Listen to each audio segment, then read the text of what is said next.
구독, 알림 설정까지 부탁드립니다. 오늘도 우리 사는 이야기 찾아주셔서 감사합니다. 사연자분이 보내주신 이야기 시작해볼게요. 안녕하세요. 저는 20대 중반 6살 된 딸을 키우는 엄마입니다. 이른 나이에 10살 많은 남편, 이제는 전 남편이 될 사람과 결혼하여 우여곡절이 참 많았네요. 이혼을 앞두고 후련한 글이 되려는지 모르겠지만 한번 서술에 내려갈까 합니다. 내 나이 20살, 처음 임신 테스트기 2줄이 나왔을 때 하늘이 무너지는 줄 알았지만 초음파로 들은 아이의 심장 소리에 차마 지우려는 생각은 하지도 못하고 무작정 낳아야겠다고 결심했습니다. 그에 반해 당시 남자친구였던 남편은 저희 집안을 운운하며 낳지 말자고 했었죠. 네, 저희 집 이혼 가정에 저는 편모 가정에서 자랐습니다. 위에 언니 1명 있고요. 그래도 저희 엄마 한 번도 저에게 이혼 가정이라 손가락질 당하게 키우시지 않으셨어요. 저도 아르바이트가 가능한 나이 때부터 아르바이트와 가진 게 손재주밖에 없어 소소한 부업을 시작하며 큰 돈을 모으지는 못했지만 용돈 받지 않고도 생활 가능할 만큼 잘 살아왔다고 자부했어요. 사실 대학 진학은 금액적인 부분에서 부담이 되었기 때문에 어린 시절부터 쏠쏠이했던 부업을 본업 삼아 취업해서 제 나이 때 괜찮은 돈 받으며 잘 지내고 있었습니다. 데이트할 때도 10살 많은 그 사람과 비교되지 않으려고 더치페이 꼬박꼬박하며 연애했습니다. 그런데 그 사람은 저희 집이 이혼 가정이라 화목한 집에서 아이를 키우고 싶다며 지우자고 했어요. 저는 오빠가 싫다 하면 나 혼자서라도 키우겠다. 20살에 오기고 객기죠. 그러면서 연락도 두절한 채 지냈습니다. 그러다 어느 날은 울면서 연락이 오더라고요. 자기도 자기 아이를 지우고 싶지 않다. 낳자. 대신 우리 시댁에서 생활하자 하더군요. 그냥 혼자 키우느니 엄마 아빠 다 있는 게 더 나을 거다 라는 마음 하나로 고향에서 2시간 걸리는 시댁에 가서 시댁 생활을 시작했습니다. 후에 알게 된 거지만 저보다 10살 많으면서 모아둔 돈이 한 푼도 없어서 집을 구할 수 없었던 거더라고요. 어린 나이에 제가 알았겠어요? 그 시댁살이가 제 지옥길의 시작이었을 거라는 것을. 남편은 일을 핑계로 집에 자주 들어오지도 않았어요. 매일 낯선 시엄마와 시아빠, 시동생, 그리고 저 넷이 있는 날이 많았습니다. 그리고 저는 그 집의 노예였습니다.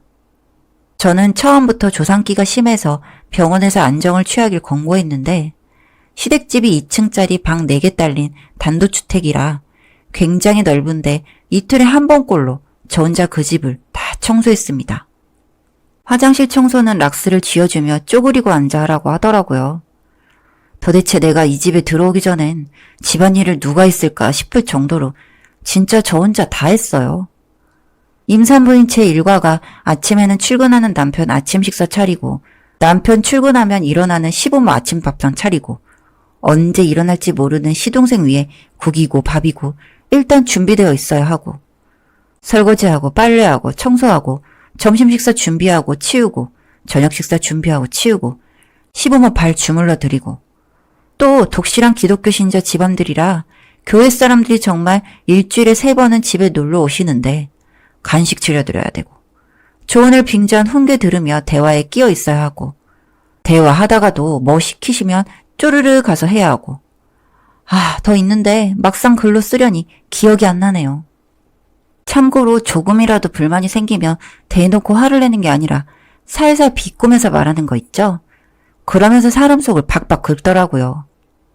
특히 저는 요리를 잘 못해서 요리할 때마다 긴장을 많이 했는데 맛있다, 고생했다, 아니 그 밖에 칭찬이나 응원해주는 말을 들어본 게 한 손에 꼽을 수 있을 것 같아요. 매번 짜네, 싱겁네, 어쩌네 저쩌네 말하면서도 스트레스 받아요. 그리고 저는 용돈, 생활비 한 번도 탄 적이 없어요. 아이 용품? 다 물려받거나 제가 모아뒀던 돈으로 샀어요. 시엄마, 시아빠가 매번 남편 지출 내역을 검사했고 멍청한 남편은 그걸 곧이곧대로 다 말했기 때문에 매번 혼나는 건 저였어요.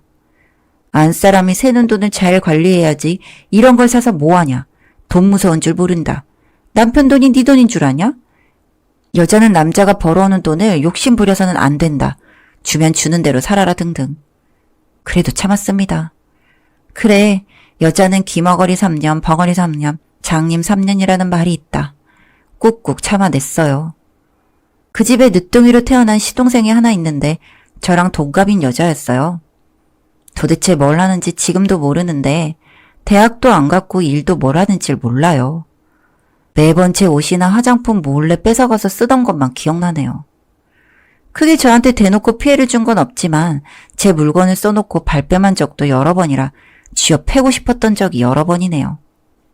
임신 중에 이 정도니 아이가 태어나서부터는 얼마나 심했을지 상상이 되시나요? 실제로도 아이가 태어나고부터는 더 심했어요.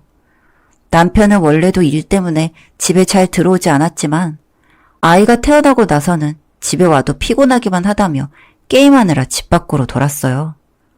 덕분에 육아는 독박이어서 잠은 제대로 자지도 못하는데 제가 하는 집안일을 그대로였고 원래는 조리원에도 제가 결혼 전 모아둔 돈으로 갈 생각이었지만 절대 가지 말라고 해서 못 갔어요. 옛날엔 그런 거 안 해도 잘 살았다나 뭐라나.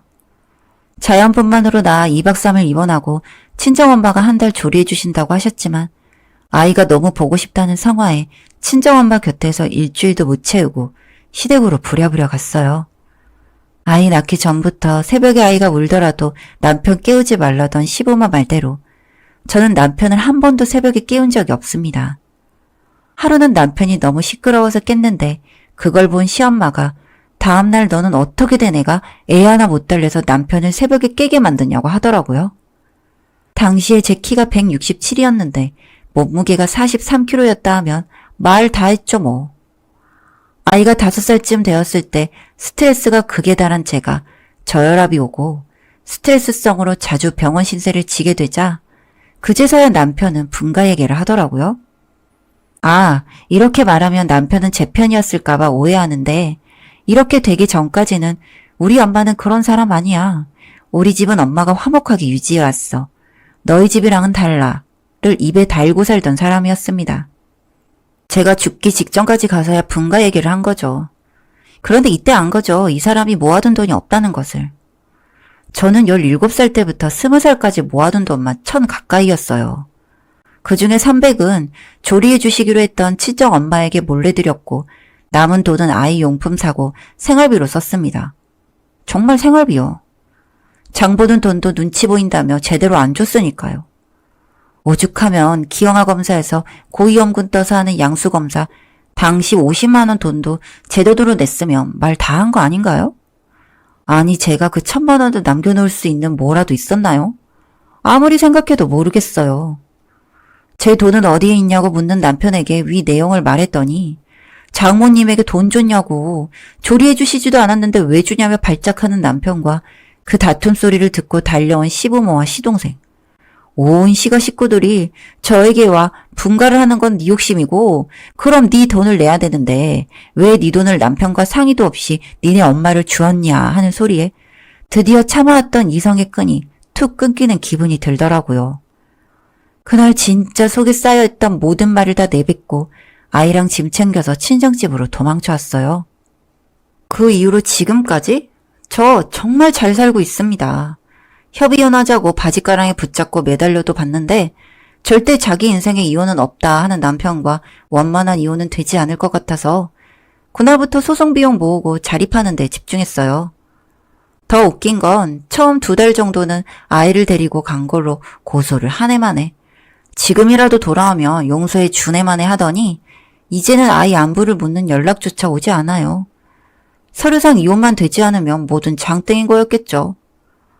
다행히 언니랑 엄마가 아이 육아는 많이 도와주셨고 친정집 주소로 세대 이전해버리면서 아이 어린이집도 옮기고 어린이집 간 시간 동안 미친 듯이 일하고 미친 듯이 돈 벌었습니다.